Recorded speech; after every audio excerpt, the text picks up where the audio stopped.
Yes, it's BG Dollars back for another video, but guys, I've just got to own up to something. I've just recorded a 15-minute video and I didn't hit the record button. So I've just been chatting to myself about stocks and inflation this whole time, so I have to re-record it, so I'm pretty annoyed.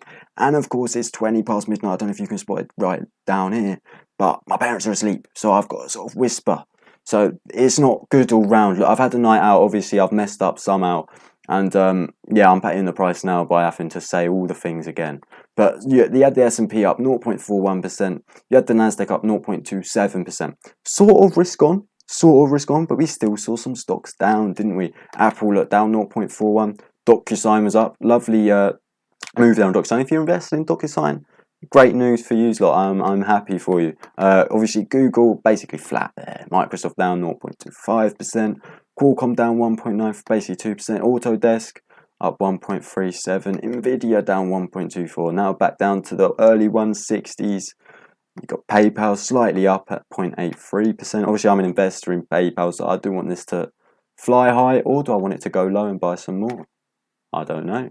You see, as investors, I kind of want prices to go lower and lower so I can get them at cheaper prices, bigger sales. XPeng up 1.66%. You've got Square, basically flat, bit boring there. Amazon, basically flat, boring. Walt Disney, flat, boring. Salesforce up 0.31%. You got Meta down 0.83. Zoom up 1.21. Ooh, a big move on Zoom there.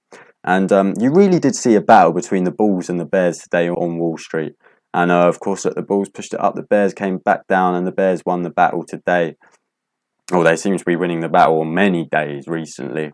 Trade Desk down 3.57%. Enphase down, well, basically flat actually. Pinterest up 2.61, so nice move on Pinterest. Tesla down 0.37. Still above that 700. It's holding $700 well.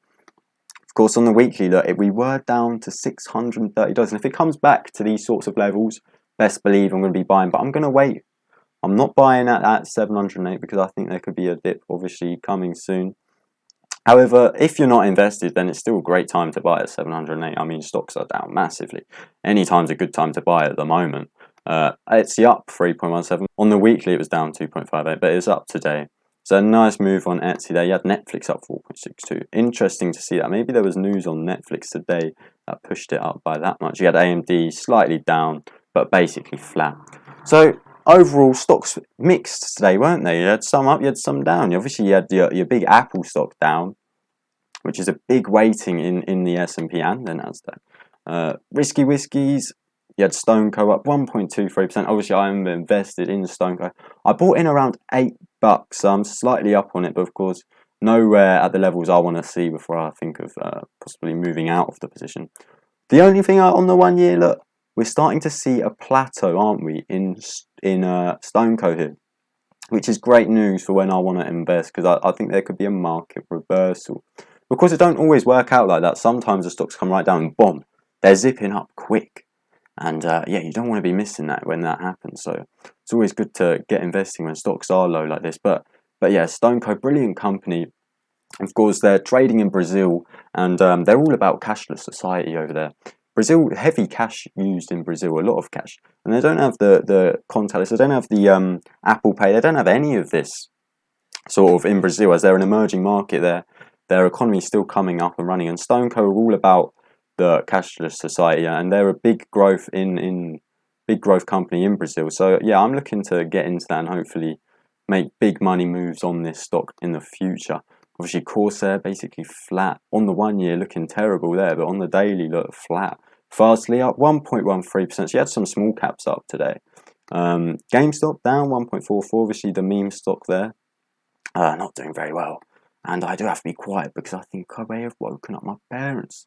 So we're going to have to, maybe start whispering at this point. The SunPower looked down 3.76%. And that's a big move to the downside for SunPower. Obviously, energy stocks are getting hammered right now because oil's starting to come down, which is good for inflation, but not good if you're invested in oil or in oil companies. So it's not what you want to see. You're Blue Apron at 1.83%. Oh no, down. Oh, my bad, down, not big moves. Well, big moves to the downside for sure, yeah. But yeah, AMC up 0.88%. Obviously started very well, and boom, the Bears just came in and pushed it all the way back down. Canopy Growth down 3.45. And if it's a risk-off day, obviously Canopy Growth is going to get obliterated. Most of these risky stocks are going to get obliterated. Roku, I'm surprised, was up 2.34%. T-Doc up 3.93%. You had Shopify up 3.19%. Again, look, this stock has just been absolutely hammered. I mean, look at this. Look. We're at $1,600. Now we're down to $300, people. But again, look, we like to see the plateauing out. When do I expect stocks to rally? Well, when inflation starts to come down. But when do I expect inflation to come down? September to December of this year, I expect a bull market run, and I'm calling it. You've got to be buying the dip at these levels. Obviously, ARK look tanking, but it was down 0.17. If ARK's down, then again, I announce it as a risk-off day. That is like my risk-on, risk-off sort of sentiment. Lemonade up 5.94%, and Thump's going to be very happy with that one. Obviously, he's not invested in it. Thump may get invested in it, but yeah, it's a good move there for Lemonade up 5.94%. You have Honest up 2.55. Again, another small cap up there. Got the Hood down 0.66.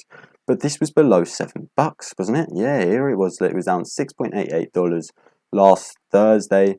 And yeah, on the week we're up 5.94%. On the daily we're just slightly down. But again, Hood could be a good investment if you're a risky investor. If you're not a risky investor, then I don't recommend investing in the Hood. Alibaba down 1.17. You had Rocket Companies up 2.81%. Now, this is a real estate stock, so it's surprising to see that real estate stocks were up today. Of course, we all know what's happening in the real estate market. You get less and less houses being built. You've got home builders saying, look, we ain't going to build more houses. Why? Well, because, look, inflation means that the Fed is raising interest rates, which means that the consumer is going to have less money in their pockets. And of course, interest rates are going on 30-year mortgages, so that incentivizes people not to take out mortgages, doesn't it? If the interest rate's higher on the 30-year mortgage, why would they take it out? When of course they could take it out in a few years where interest rates are lower. So again, people are just starting to not buy real estate, and you can see that in the housing prices slowly but surely starting to creep down. And of course, I expect within the next year to 18 months they're going to be absolutely hammered. So you've got the worst to come in real estate. Virgin Galactic up 3.29. You had the Chef down 1.06. Obviously, Jeremy loves the Chef, but look, the Bears just pushed it all the way down to $6.5 there. Obliteration. But I mean, look, on the past week's up, so Jeremy won't be too sad about that one. You had Toast up 0.29. You had Firm up 0.31. Again, nothing really. Marathon Digital down 6.37. Again, another crypto play. If we just take a look at the Bitcoin chart, look, we're down to $20,095. It just got hammered in the last day. Look, we're down 2.91%. And of course, if crypto's getting hammered, then best believe the crypto stocks will also get hammered with it. Which is why Marathon Digital Holdings is down. Tilray down. If it's a risk-off day, Tilray's going to be down. Riot, crypto stock, obviously going to get hammered if crypto's going down. So yeah, again, it's a risky stock to play. You had SoFi down 2.43%. SoFi, so that's poor for SoFi. That. Well, if it's a risk-off day, then these stocks are likely to get hammered. Smile Direct Club down 6.67. 3 times ARK, you had up 0.3%. Nothing really. Coinbase down almost 10%. Again, crypto exchange. If crypto's getting hammered, Coinbase will get hammered. If crypto's spiking, Coinbase will spike. That's the bottom line to it. Palantir down 3.56. My bad. Sorry, look, I've had the night out. All right. Of course, my words are going to be a bit stuttery. I mean, I just flipping recorded all of this, and I've had to re-record it. And fuming. I want to edit this and go to bed. Safety. We'll just have a quick little browse through the safety stocks. Why not? Macy's down 2.06. IBM down 0.61%. No one really likes these stocks. No one wants to own these stocks. They only sort of go into these sort of safety plays when they think there's market risk ahead, or economic risk, should I say. So when it's risk-off days, you normally see safety stocks do well. Dollar Tree down 0.87, which is surprising because Dollar Tree is a cheaper retailer. And why would cheaper retailers do well during a recession period or when the consumer doesn't have as much money? Well, it's pretty obvious, folks. If you've got money to spend at the pumps, if you've got battling inflation, then you're going to go to the cheaper stores because you don't have that disposable income that you used to. If you had the disposable income, then you might feel a bit fancy and buy a bit of a richer steak or a bit of a more costlier meat and it's better quality. But that ain't happening when you ain't got no money and you're spending more money at the pumps and you're spending more money on utilities and your bills. You ain't going for the richer steak then, are you? You're going for some dodgy, shitty little bit of meat from Dollar Tree. That's what you're going for, which is why I expect these cheaper retailers to do well during recessionary periods. I mean, if you're in the UK, it's like Aldi's. It's like Aldi's and Asda. Asda are slightly more expensive retailer, Aldi's slightly cheaper. And you're going to see people more and more shop at Aldi's because they're going to have less and less money due to high inflation, more money spent on bills, more money spent on loan repayments, credit card repayments, because interest rates are going up on them. So, and that is what the Fed are doing, aren't they? They're trying to reduce the spending on, they're trying to reduce people's money. They're trying to reduce the spending at shops so inflation can start to come down.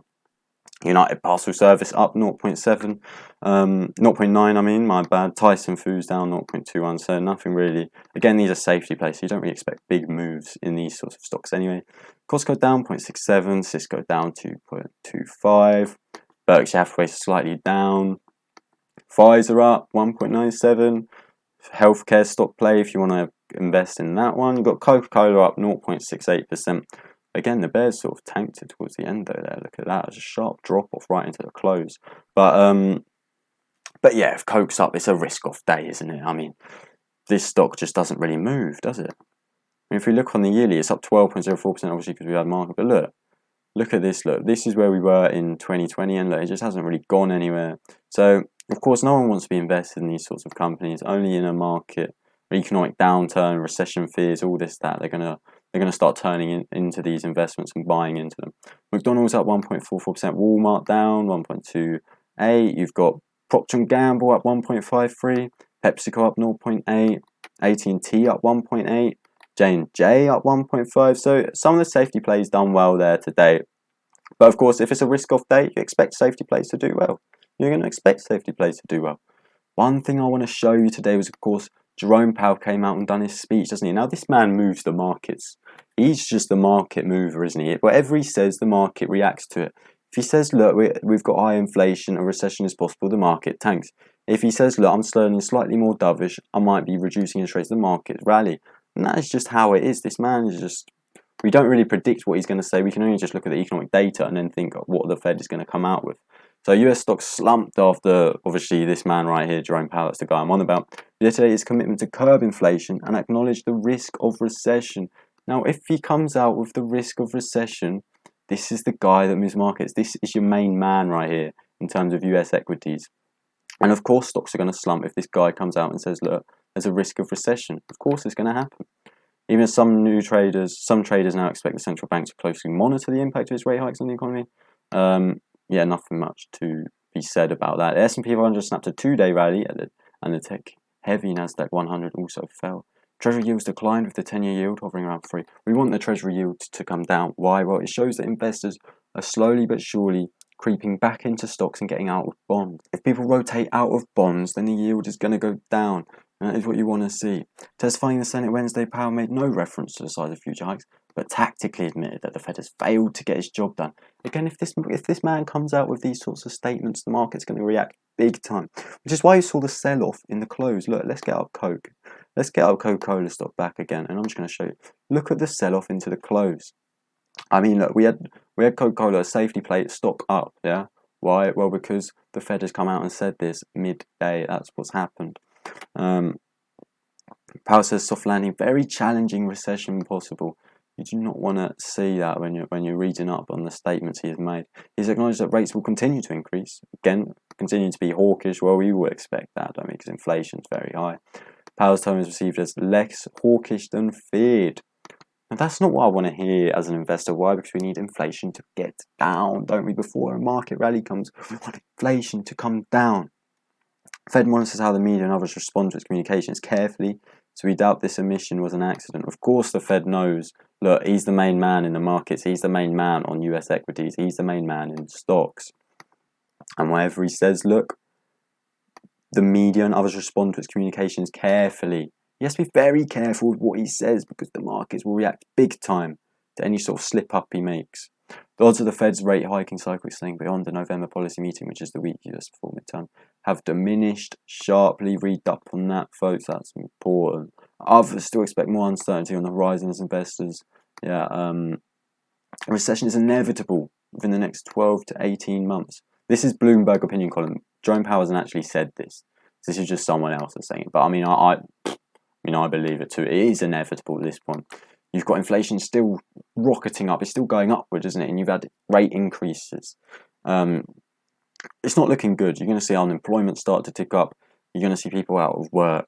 You're going to see the housing start to fall. And that's when it's all going to go tits up. And yes, I do think that's coming late 2023, my prediction is. So it's not just round the corner just yet, but be prepared for when it happens, because you want to have a lot of money to invest during that period. No one's going to want to come in and want to buy a market, but anything significant in this market, while you're getting this all over the place volatility. Of course, there simply is just no buyers because there's no hope. There's no one saying the economy is going to do really, really well. It's going to do absolutely amazing the next 12 to 18 months. No one. Who's saying that? No one. So why would people invest? People say that when we're in an economic boom time, and that's when there's too many buyers and stocks go to stupid levels, stupid prices that don't make sense. And now you're seeing stocks go the other way, down to stupid prices where it doesn't make sense. And that's where you want to be buying, because it will return to its intrinsic value. Its intrinsic value is just the value which the stock is actually should be trading at, if you want to say, like the amount of profit it's making, the growth of it, that's where it should be trading. And if it's below the intrinsic value, you want to be buying it. If it's above the intrinsic value, then you don't really want to be buying it. But of course, the thing is, when it's above the intrinsic value, everyone's saying to buy, buy, buy. And it's below the intrinsic value, everyone's saying to sell, sell, sell. So you've got to kind of buy when people say selling, and you've got to kind of sell when people say to buy, buy, buy. So that is just how you've got to play it in the stock market. Yeah, it's not going to be a big video, and I'm sorry for not uploading recently, but I've just been very, very busy in terms of trying to find more and more income, because asset prices are unbelievably low at this point, so I want to get as much money as I can into the markets. So that has been my job. Yeah, and you should be doing the same too. You should be doing the same too, trying to get 2, 3, 4 jobs that you can get any sort of dime you can get your hands on and just pump it into markets, because you will benefit in years to come. Of course, look, Bitcoin was down 20k. The markets were meh, hit and miss today. Mixed reactions there. You had the bulls versus the bears on Wall Street, and it was quite a decent battle to look at. Of course, I'm expecting a very good June CPI inflation report. I've said this multiple times, because you've seen oil start to come down. You're seeing inflation you're seeing inflationary pressures start to subside, which is what I want to hear. And yeah. That has been BG Dollars on that note, and please do subscribe, leave a like, and I'll see you in the next one, people.